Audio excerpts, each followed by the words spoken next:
सूरत अल-फजर की आयत नंबर 1 में जो अल्लाह पाक फ़जर के वक्त की कसम फरमा रहे हैं, बाज़ मुफ़स्सिरीन कराम ये फरमाते हैं ये कोई आम फ़जर मुराद नहीं है बल्कि ये कोई ख़ास फ़जर मुराद है। लिहाजा जो मुफ़स्सिरीन कराम ये फरमाते हैं कि ये ख़ास फ़जर है, उनकी तरफ से हमें फिर 4 कौल मिलते हैं। पहला कौल ये मिलता है कि इससे मुराद ज़िल-हज के महीने की जो पहली फ़जर है वो मुराद है। दूसरा कौल ये मिलता है कि 10 ज़िल-हज की जो सुबह आती है वो फ़जर मुराद है। तीसरा कौल ये मिलता है कि मुहर्रम के महीने की पहली फ़जर मुराद है। और चौथा कौल ये मिलता है कि 10 मुहर्रम की जो सुबह आती है वो फ़जर मुराद है। अब इन चारों अक़वाल में से किस कौल को जो है ज़्यादा तरजीह हासिल है, तो मुफ़स्सिरीन कराम ये फरमाते हैं जो 10 ज़िल-हज की सुबह आती है वो कौल जो है वो ज़्यादा राजिह है। और उसकी वजह क्या है कि अगर हम इस सूरत मुबारक का बैकग्राउंड देखते हैं तो गोया कि इसमें जो है मक्का के काफ़िर हैं उनसे ख़िताब किया जा रहा है और वो लोग जो हैं हज से काफ़ी मुनासबत भी रखते हैं, क्योंकि नबी अलैहिस्सलाम की नबूवत से पहले भी जो है कुफ़ार जो है वो हज किया करते थे। अगरचे उनके हज की कोई रूहानी हैसियत नहीं थी, मगर ये त्यौहार उनके यहाँ बड़े शौक से मनाया जाता था और गोया कि ये एक रूहानी इबादत से ज़्यादा उनके लिए एक जश्न और त्यौहार ही रह गया था। लिहाजा तमाम कबाइल का वहाँ पे इकट्ठा होना और उनके अपने मज़ाहिब के मुताबिक उनके रसूमात का करना, उनकी सखावत में इसका बड़ा अमल दखल होना और सबसे बड़ी बात ये कि उनकी मईशत में जो हज का मौसम है वो बड़ी अहमियत रखता था, क्योंकि ज़ाहिर बात है कि सब लोग जो है वहाँ पे हज करने के लिए आते थे, तो इससे मक्का के लोगों की जो है मईशत बड़ी स्ट्रॉन्ग हो जाया करती थी। लिहाजा ये सीज़न उनके लिए बड़ी अहमियत का हामिल रखता था। गोया कि हम इसे हज नहीं कहेंगे, ये गोया कि उनके लिए एक सीज़न ही हुआ करता था। तो इस मुनासबत से है जो मुफस्सिरीन किराम जो फरमाते हैं कि इस फजर से मुराद जो है वो 10 ज़िलहज की जो सुबह की फजर आती है वो मुराद है।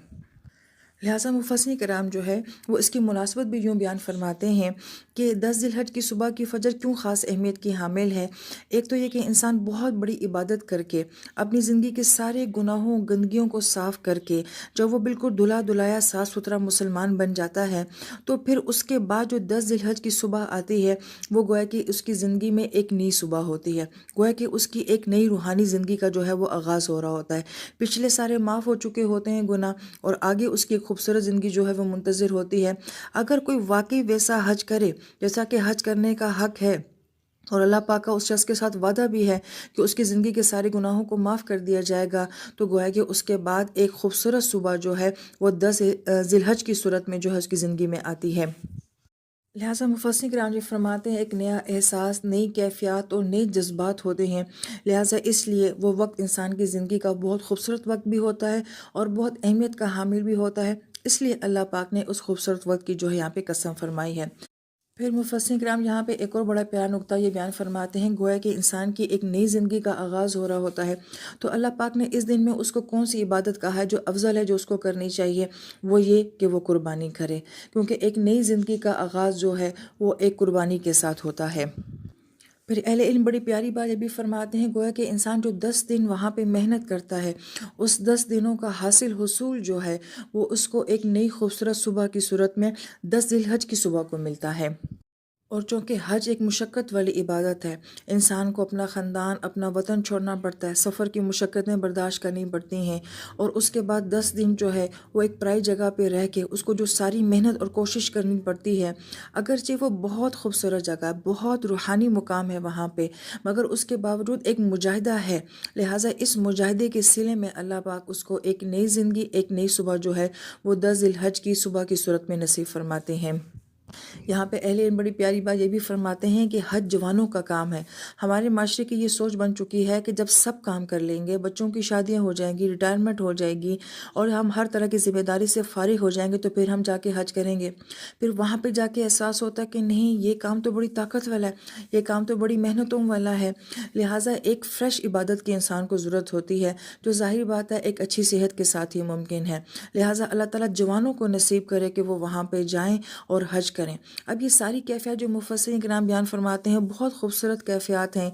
यकीनन ये वही महसूस कर सकते होंगे जिन्होंने ये हज किया होगा। हम लोग तो सिर्फ बयान कर सकते हैं, महसूस करने वाले बता सकते हैं कि वाकई 10 ज़िलहज की जो सुबह होती है वो कितनी खूबसूरत सुबह होती है।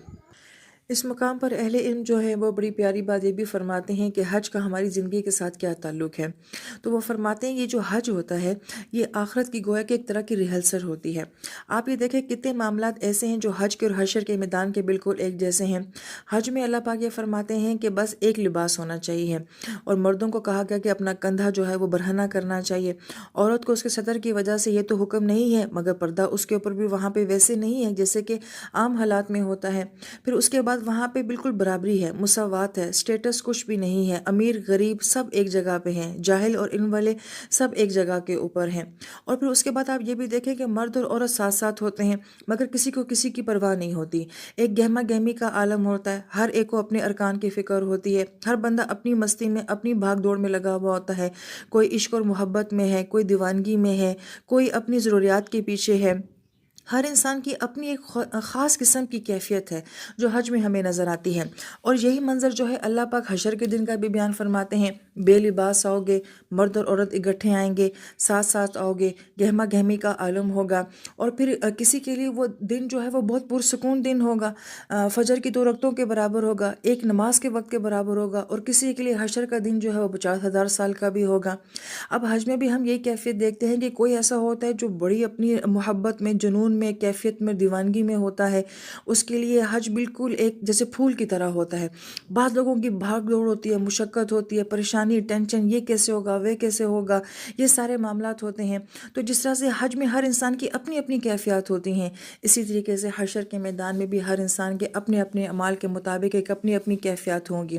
واقعی جن لوگوں کو وہاں پہ جانا نصیب ہوا ہے تو حج کے وقت میں جو گہما گہمی وہاں پہ نظر آتی ہے اور جو ہجوم نظر آتا ہے، کچھ ایسا ہی ہجوم جو ہے وہ حشر کے میدان میں ہوگا۔